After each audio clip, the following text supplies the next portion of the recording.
Hey y'all, the final trailer for The Eternals came out this morning at 12 a.m. West Coast time, but I did not know about this trailer until it was 8 a.m. and I was getting on a bus to go to school. I have had no time to react to the trailer. However, because I'm a Marvel fan, I could not wait. I had to see the trailer. So I figured today would be a great time to try out a video I've never done before, which is a little bit of a trailer breakdown slash what I want to call the Eternals cheat sheet. So all the information that I currently know about the upcoming film Eternals that is going to release in November.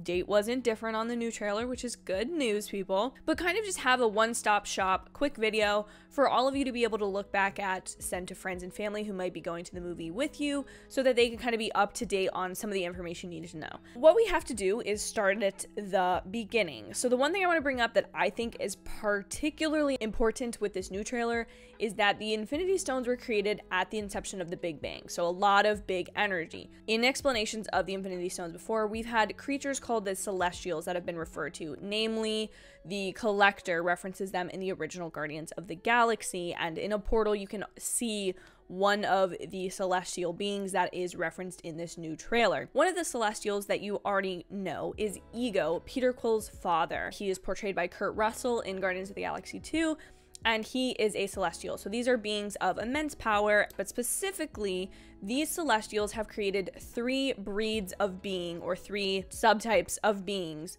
on Earth. Humans, Deviants, and Eternals. Deviants and Eternals being specifically at war with one another.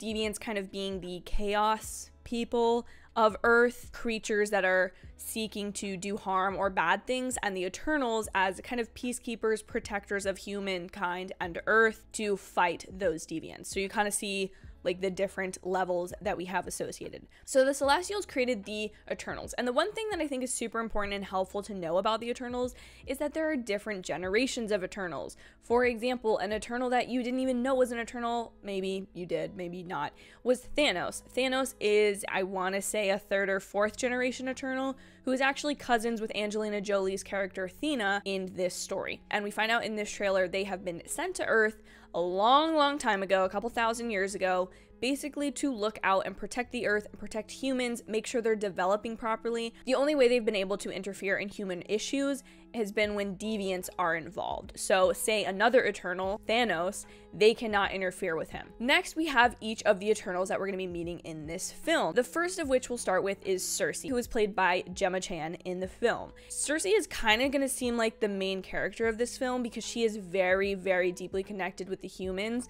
And her specific ability, although all of the Eternals have similar-ish abilities and all of them kind of involve matter, projection, inanimate object, forcing and changing those things to their will, Sersi is really powerful and well-skilled working with inanimate matter, and she has kind of posed as a museum curator to kind of blend in the world as time has gone on. Then we have Ikaris, who she has been in love with for a very long time. They've had a deep romantic relationship, who will be played by Richard Madden. Now, Ikaris is super powerful, and the difference between him and Sersi is he isn't as close with the humans.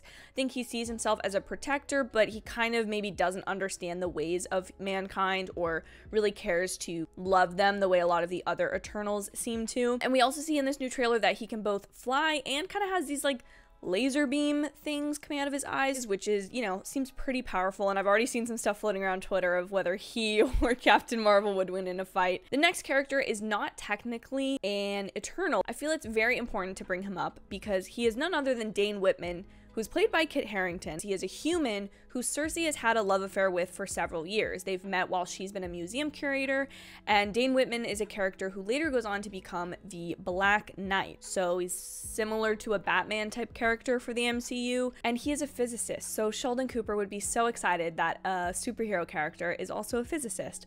He is kind of involved in this love triangle between Sersi and Ikaris. He's like the human, he's the god, both are Stark brothers. It's very confusing. Next, we have Ajak, who is Selma Hayek's character. Ajak's specific role is to communicate with the Celestials. So she is one of the older generation of Eternals who is able to have a little bit more close contact with the Celestials and kind of instructs the other Eternals, as you see her doing to Richard Madden's Ikaris at the beginning of the trailer, kind of recruiting him. Then we have Thena, who I've already spoken on briefly, Angelina Jolie's character, who is a cousin of Thanos. She has a lot of powers, but her main one is kind of conjuring weapons and a lot of telepathy, and there seems to be some sort of conversation between her and what it believes to be a deviant in the trailer. Some people are speculating this is a potential love interest of hers named Crow from the comics. Then we have Phastos, who is played by Brian Tyree Henry, and he is a very weapons and tech focused celestial. A lot of people don't know what specific powers he does indeed have because he's kind of stayed out of fights in the comics, which I think would be a really interesting character, and I like the way that you can already tell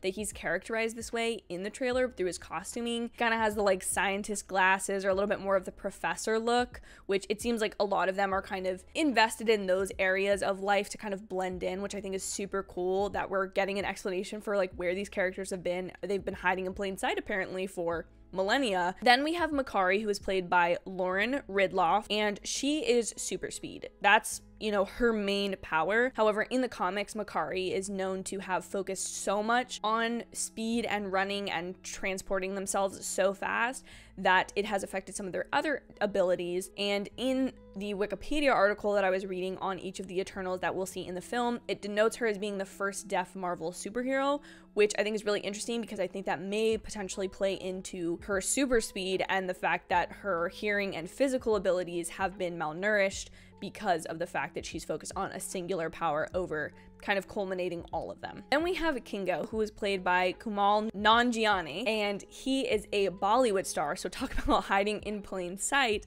who is very good with cosmic energy projections, but he's got a very much witty kind of sense of humor to him, as you can tell in the trailer, and likes to have fun with a lot of things. So I think he'll be a really nice comedic relief character, but also I like the fact that we have a superhero, again, like a Tony Stark, who is kind of just like out in the open and like not really giving any cares to like who knows who they are. Obviously, I don't think his identity as an Eternal is revealed to fans of his movies, but I kind of like that, like hiding in plain sight thing. Then we have Sprite, who is played by Leah McHugh. Sprite is the youngest of the Eternals, so she is the only member of the 5th generation of the Eternals that we know, I believe, both in the comics and in the movies thus far. And Sprite is a little bit of a trickster. You can kind of tell with the sarcasm in the trailer that that's kind of the energy she has. But she was really focused on lifelike projections, multiplication, or confusing an enemy by kind of throwing a lot at them at once. And so I'm really interested to see what more this character brings to the table. I completely forgot one of the Eternals when I was filming this video. We have Gilgamesh, who is played by Don Lee. He is the strongest Eternal. He has a deep connection to Athena, so it doesn't say here like what their relationship is, but somehow they are connected to one another. There's a lot of kind of lore of him potentially in the comics being confused for Hercules or Samson from the Bible. Again, the MCU using our real world and using that as a comparison to how strong their new characters are. I think that's really clever. And then lastly, we have a character that I have a little star by because I'm a little sus of this character. We have Droog, played by Barry Keoghan. And what I think is kind of interesting about this character, and we'll get into in the trailer, is a couple of videos denoted him as a potential villain because his characteristics are described as being a very aloof, disconnected Eternal. So not necessarily like Icarus. Icarus seems to be kind of the Eternal's leader beyond Ajak and kind of one that likes to be kind of involved even though he doesn't have a personal relationship with any humans. Droog kind of seems like he might manipulate people. I'm not saying we should write this guy off to begin with, but there's a couple things in the trailer when we get to it that I just think seem a little suspicious, you know? Like, he just kind of seems like the outlier of the bunch of them, and so I'm interested to see where that goes. So that, ladies and gentlemen, is the basic rundown of who the characters are, what Eternals are, who the Celestials are, who they might be fighting, that sort of thing. But now I feel like it's only right if we hop into the trailer, kind of go a little bit frame by frame, kind of point out anything else I think that's interesting. No, this maybe isn't as like high energy as a trailer reaction, but since it was so late, I figured we'd try this out anyways. But we're gonna start the trailer so you can sync it up for yourself or look at it here in 3, 2, 1.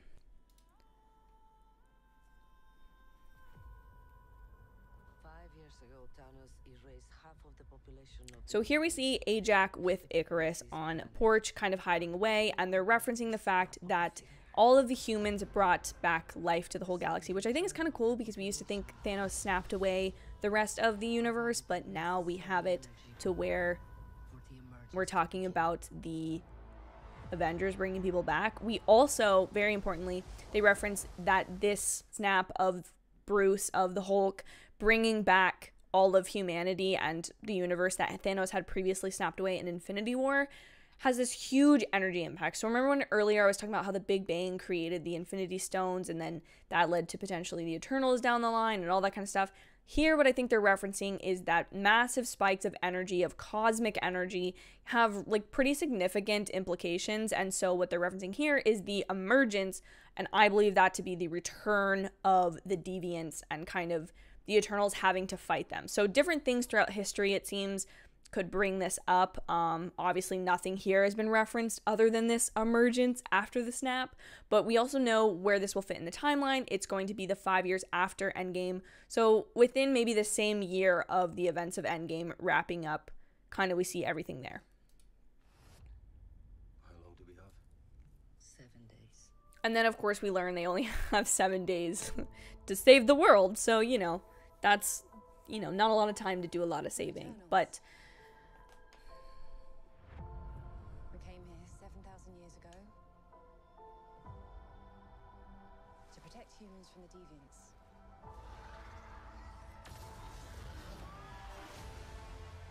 Why didn't you guys help fight Thanos? Or any war, all the other terrible things throughout history? This is the portion of the trailer that I'm specifically referencing.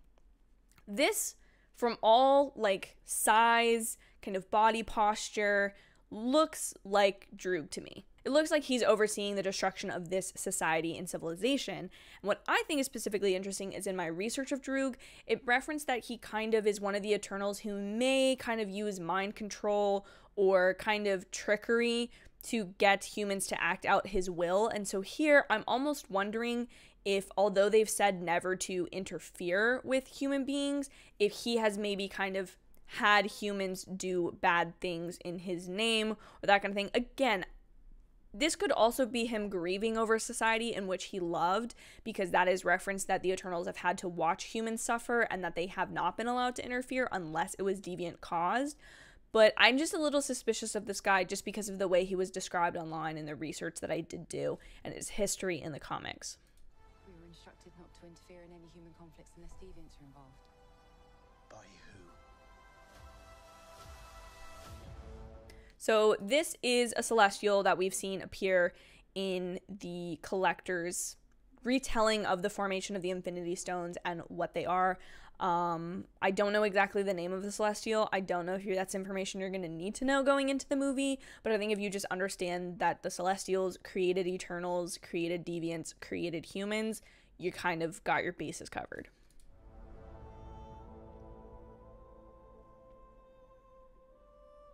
We need to find the others. I haven't seen some of them for centuries. Hi. Hello. This is what the end of the world looks like. At least we have front row seats. You know what's never saved the planet? Your sarcasm.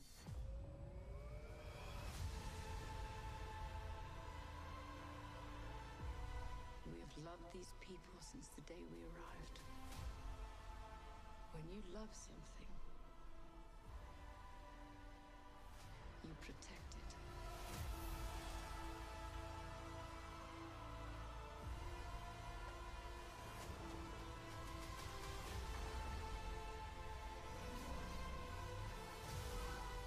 You can't protect.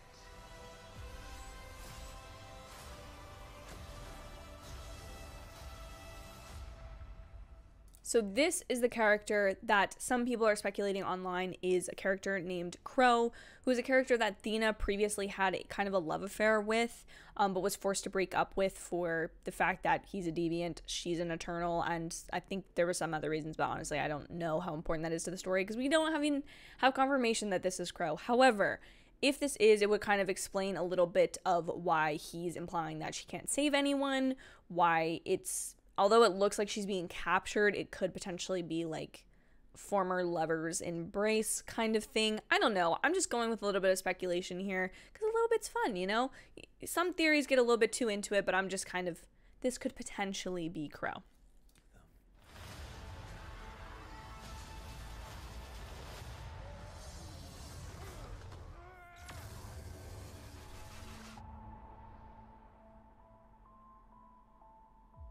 built the perfect safe house. And then, of course, we get the really comedic bit at the end of how some of these Eternals have lived very kind of humble lives. They have this safe house, and Brian Tyree Henry's Fastos implies that the table is from IKEA, which I just think is kind of funny to see how each of them has chosen to blend in. I believe there is going to be some explanation of where they've been this whole time, as Dane asked them, like, why have you not interfered, which I think is a great explanation, kind of juxtaposing these eternal characters with very mortal humans such as Dane. So that is basically the entire breakdown slash cheat sheet of this Eternals final trailer. We are still getting confirmation that it's coming November 5th. I'm super excited. Let me know down below if this was a helpful video, if I should do more like this as opposed to rushing out reaction trailers. And of course, let me know what you're most excited for Eternals, or if, you know, Shang-Chi or potentially No Way Home is more of your speed for the rest of 2021 as far as Marvel goes. Thank you all so much for watching. Be sure to like this video and hit the subscribe button and notifications bell so you never miss an upload from me. Thank you guys so much. Have an absolutely amazing day, and I'll see you in my very next video. Bye, y'all.